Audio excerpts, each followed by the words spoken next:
We're here once again in the Bentley section of my garage. Up to this point, we've only dealt with the WO Bentleys, the 1924 twin turbo Bentley, the 8-liter here, the Speed 6 that normally goes here, the silver one, that's next door, having an overdrive unit, new gas tank being made for it, and of course, the big Mulsanne Bentley here, the big 8-liter sedan. And this was meant to do what this one does now, cover great tracts of land at a single bound.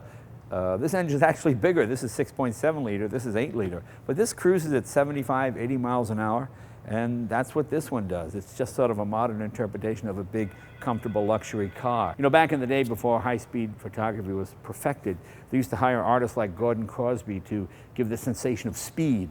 And some of these early drawings and paintings from the 20s and 30s are just fantastic. They actually are more exciting to look at than the photographs. As you can see, Bentley won Le Mans a number of times over there. That's the painting of the original poster. If any Bentley sort of took up the mantle of the WOs, it would probably be the Turbo R. In my opinion, there have only been really two sporting Bentleys since WO Bentley closed its factory in 1931. That would be the 1952 Continental R, which at the time was the fastest saloon or fastest sedan in the world, had a 4-speed with a 6-cylinder engine, went 120 miles an hour. And of course, the Turbo R Bentley here. By the time the Turbo came out, it was introduced in Geneva in 1985 at the auto show there, the Turbo R Bentley. And it wasn't until 88, 89 it came into the United States. I think 89 was the first year it actually came here. So by that time, everything had been sorted out, massive brakes, massive tires, everything is extremely overbuilt. This is a classic example of body on chassis. You know, when I worked for Bentley and Rolls Royce, I never thought I'd actually own one of these cars. I used to have a great time delivering them. In the early 70s, quality control was not the best. I remember we delivered a Rolls Royce Corniche to a guy. I drove it to his house. We left it in his driveway. We got back. The next day, the guy called. The car had burned to the ground in the driveway. And I remember my boss said to him, well, you must have been smoking in it. The guy said, no, I don't even smoke. Well, you must have. What? No, the guy said, there must have been some kind of short. It's hard to believe. You must have smoked in it. Well, the guy wasn't smoking in it. It was just a bad electrical system. So when I got this car, I figured, you know, I love these things, but it's going to have the typical English electrics. No problem at all. The car was a revelation in its day, because, you know, in the late 70s, mid 80s, most cars are pretty slow. We're still in that carbureted fuel injection period. Smog was a huge deal. They just couldn't get cars to run right, especially powerful cars. Ferraris didn't have much more than 200 or 220 horsepower in the period. So this thing, although Bentley Rolls-Royce never released any actual horsepower figures, somewhere between 300 and 400, but massive torque, 500 foot-pounds of torque, massive torque in these things. Top speed about 145 miles an hour, which was plenty fast in the late 80s. It's plenty fast now, actually. WO Bentley lost his factory in 1931. It was bought by Rolls Royce, and he sort of reluctantly went in on that merger, and that produced what they called the silent sports car, the Derby Bentleys. And they were nice cars, but they didn't have that raw edge that Bentleys were so known for. And by the time the 50s, 60s, 70s, 80s came around, especially early 80s, Bentleys were really just a poor relation to the Rolls Royce. They were basically a Rolls Royce with a Bentley grill on them. They didn't handle particularly well. They weren't fast. They had the floaty, boaty ride of Rolls Royces. In 1983, a man named Peter Ward became managing director of Rolls Royce and Bentley, and he decided to return the Bentley back to its former glory. And what they did was they took the basically standard Silver Shadow, which fundamentally had a pretty good suspension system, except it was just floaty, like a big Cadillac would be. Roll bar was stiffened by 100%, the rears by about 60%. New shocks were added to kind of give you more rebound resistance, and big Avon Turbo Speed tires were put on. Look at the size of those tires. They might not seem huge by today's standards. By the late 80s, that was a big tire. Take a look under the hood.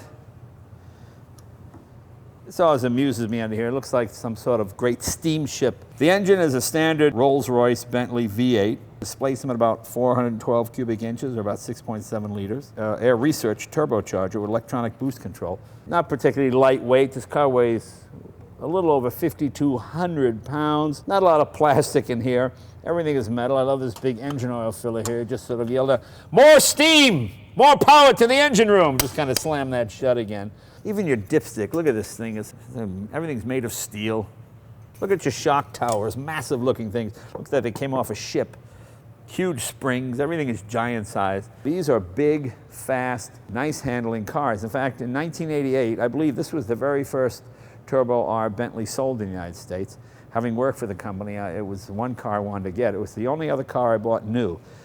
Prior to this, I had an 83 turbo diesel Mercedes. I don't know why I did that. It was a turbo diesel. I don't know what I was thinking. It was too slow. I got rid of that, and I traded in on this. And I've had this car ever since. About once every 7 or 8 years, I recharged the air conditioner, had to redo rear suspension. That's the only service I've done to it. They have a great bank vault-like quality.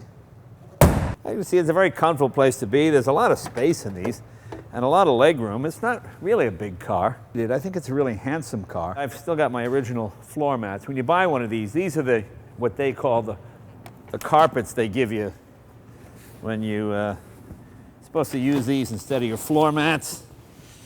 But you sort of feel like you're Sonny Bono, 1964, you know, like, they say that we don't, you know, kind of a bad Sonny. These are a little much, but you know something, on a long trip, if you're driving barefoot, oh, these are fantastic. My wife loves these. What are they made of? Look at it. Genuine sheepskin rug, handmade by skilled craftsmen of Manchester.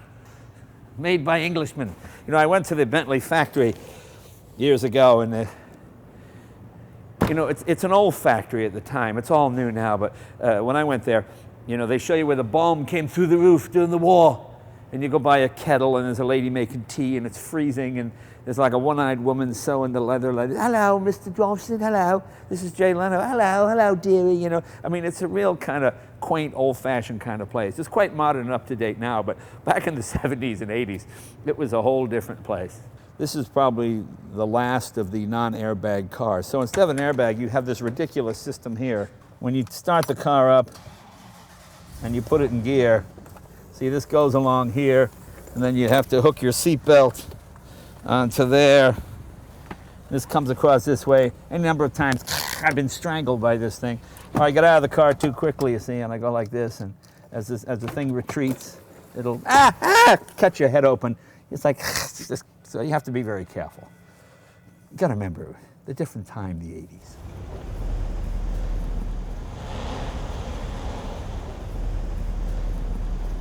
It's hard to believe I've been driving this car for over 20 years. You know, it just goes to show if you take care of a vehicle, it'll last you forever. I mean, to my eyes, this car looks as good as the day I got it. The trick is not to wash it too often. You know, try not to get cars too wet, because water is not really friendly to cars. It promotes rust. I'll use a detail spray or something like that and wipe it down. And obviously you want to use leather stuff on the trim, especially when it's real leather. And the wood, you want to use a little, even pledge, any kind of polish is good.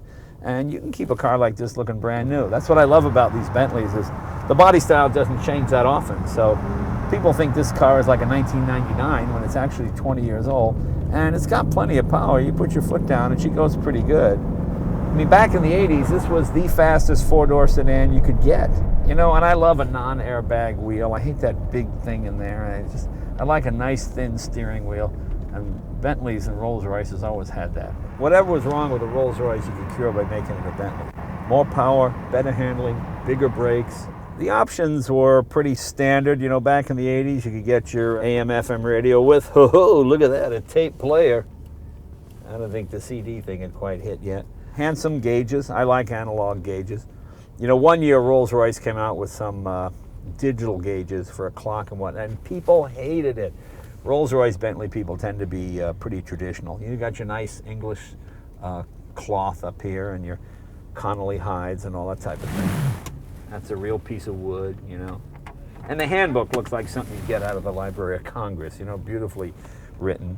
Rolls-Royce and Bentley have some interesting features that go back, almost at the beginning of the company. It's your gas gauge is also an oil gauge, and you press the button and it'll tell you the level.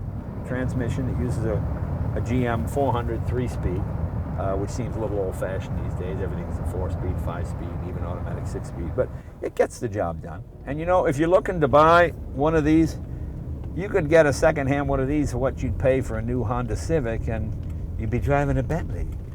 I mean, new Bentleys now, especially this type of model, probably cost you $250,000 today, maybe even more. But you know, you get one that's 20 years old, and it's basically the same car. Plus, it's the kind of car when you pick up your wife's parents. Oh, this is a car from your collection? Yes. You know, they expect you to pick them up in some noisy, smelly things and go, oh, you know, she'll get a little bit of class.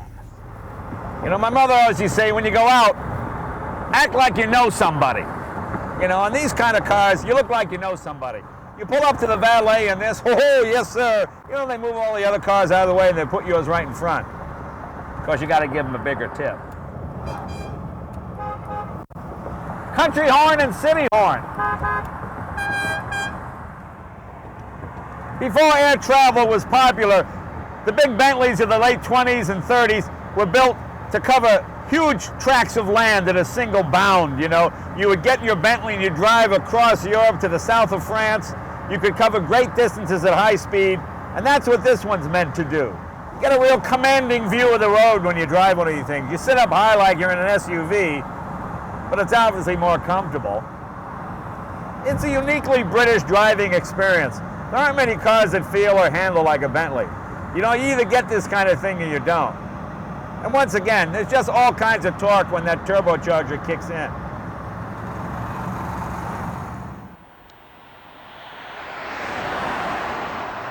And it handles surprisingly well for a big car. You know, this thing is like square dancing with a fat lady. The fact that it can do it at all is pretty amazing. So when you're going through the twisties and you're kind of having fun, you go, wow, I'm going a lot faster than I thought I